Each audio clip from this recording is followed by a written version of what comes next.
She's young, a student, Japanese, he thinks. He's not very good at making racial distinctions, but he thinks he can tell Japanese from Chinese, for example. She has a large flat face, round like a plate. Not pretty, but fascinating. Appalling almost, in the sense that there is something in that face that you do not want to see.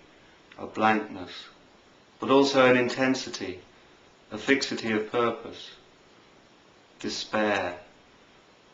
This is despair, he thinks.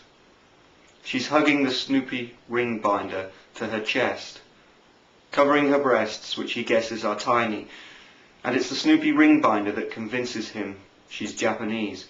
He has the sense that they go for that sort of thing. And she's dancing. Yes, dancing. Or that's how it seems when he is first aware of seeing her. She's moving with measured steps in a circular sweep, a repeated movement, advancing, retreating, sidling, circling. Her partner in this dance is the platform guard, standard issue London Underground guard, royal blue shirt, peaked cap, running to fat. They are face to face, and he moves with her. When she goes to the side, he goes to the side. When she backs off, he backs off. When she steps forward, he steps forward, and all this is strange and worrying to see. Rob cannot make sense of it. All he can do is grip the handle of the Di Berardino Classic briefcase. Then he realizes what's going on. He's blocking her. The guard is blocking her. She's trying to get to the edge of the platform, and the guard is trying to stop her. They do not say a word to each other. Maybe she doesn't speak English, or maybe there are no words that can be said. All the guard can do is position himself between this girl and her intent. He is whispering into his walkie-talkie. Then something happens. Something terrible happens. The overhead sign reads, "Train approaching." The air begins to rumble. The light in the tunnel enlarges. He can feel the vibrations underfoot. And it's now, at the worst possible moment, that the station master, or some other blue-shirted London Underground official, comes striding onto the platform. He calls out to his colleague. The platform guard looks up, and in the moment of his distraction, she gives him the slip.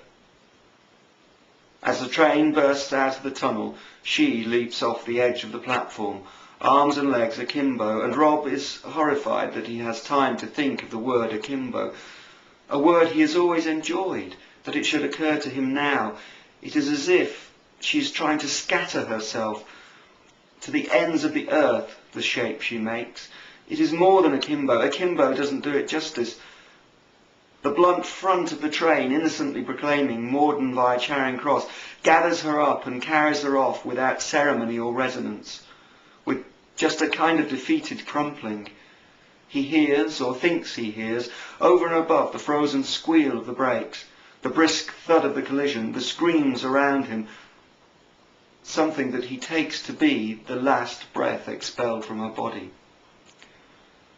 And now he sees two men comforting each other. The platform guard, the girl's last dance partner, is windmilling his arms and wailing. The sound of his cries is "Herc, Herc, Herc." The station master is trying to slow the movement of his arms, is attempting soothing strokes that don't strike home. He's batting at the other man's despair. He realizes the only thing he can do is hug him, pull him to him and hold on to him. He does not question the impulse. The station master is taller than the platform guard. He holds the other man's head to his shoulder. The "Herc, Herc, Herc" is muffled now, and the station master's shirt is quickly drenched with tears.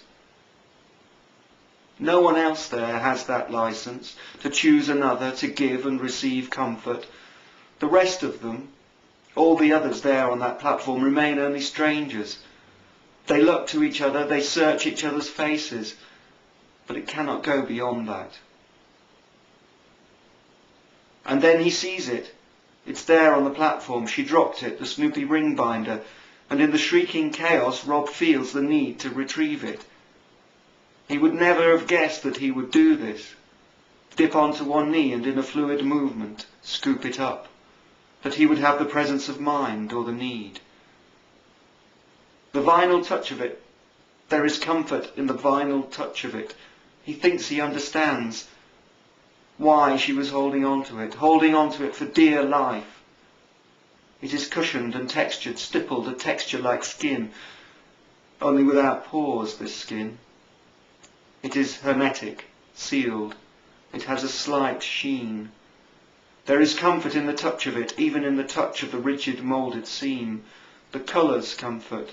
The white of the background, the yellow of Snoopy. Snoopy comforts. He has never really understood Snoopy until now.